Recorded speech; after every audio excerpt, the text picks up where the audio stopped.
أعوذ بالله من الشيطان الرجيم.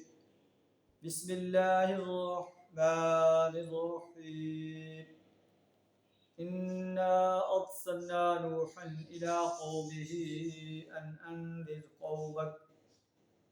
أنذر قومك من قبل أن يأتيهم عذاب أليم. قال يا قوم إني لكم نذير مبين أن اعبدوا الله واتقوه وأطيعون يغفر لكم من ذنوبكم ويؤخركم إلى أجل مسمى إن أجل الله إذا جاء لا يؤخر لو كنتم تعلمون. صدق اللہ العظیم. سورہ نوح کے پہلی چار آیات آپ کے سامنے تلاوت کی ہیں.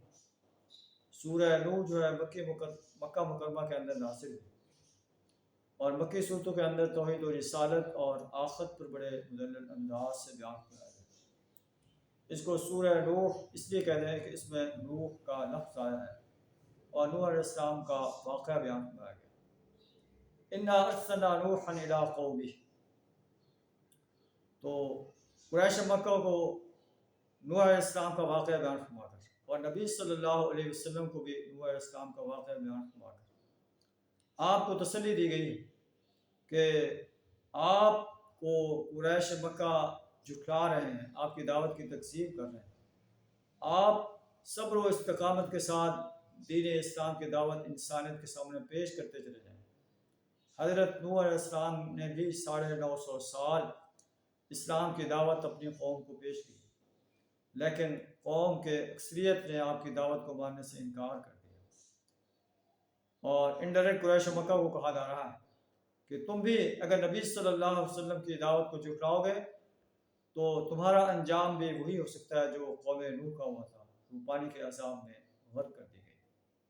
آیات کا ترجمہ کچھ اس طرح ہے: انا ارسلنا نوحا الی قومہ، ہم نے نوح علیہ السلام کو اس کی قوم کی طرف بھیجا. ان انذر قومک من قبل ان یأتیہم عذاب علیم، کہ اپنی قوم کو خبردار کر دے اس سے پہلے کہ انہیں دردناک عذاب اپنی لپیٹ میں لے لے.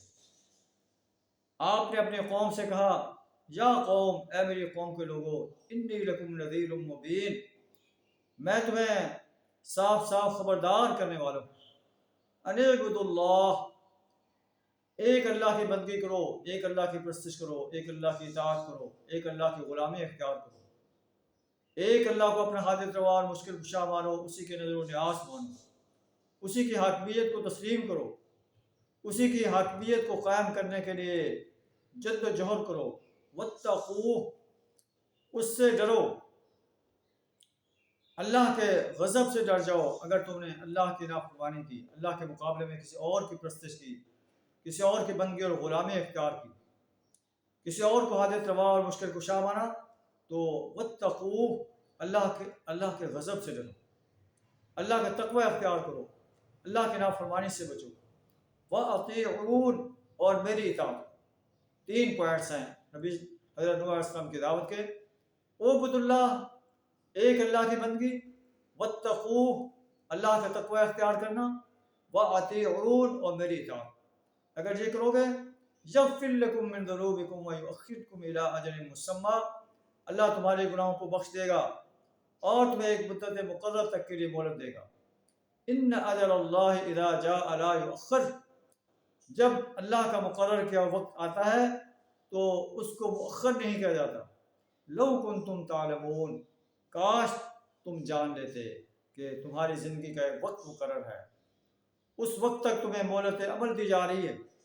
اگر تم نے جو ہے نوح علیہ السلام کی بات کو مان لیا تو کامیاب ہو جاؤ گے. قریش مکہ کو کہا جا رہا ہے کہ اگر تم نے نبی صلی اللہ علیہ وسلم کی بات کو مان لیا تو کامیاب ہو جاؤ گے، اگر نہ مانا تو تمہیں سخت عذاب کا دنیا میں بھی سامنا کرنا پڑ سکتا ہے اور آخر میں تو تمہارے لیے جہنم کا عذاب تیار ہے۔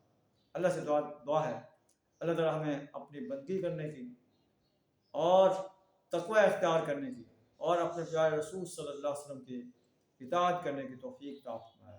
وآخر دعوانا الحمد للہ رب العالمین۔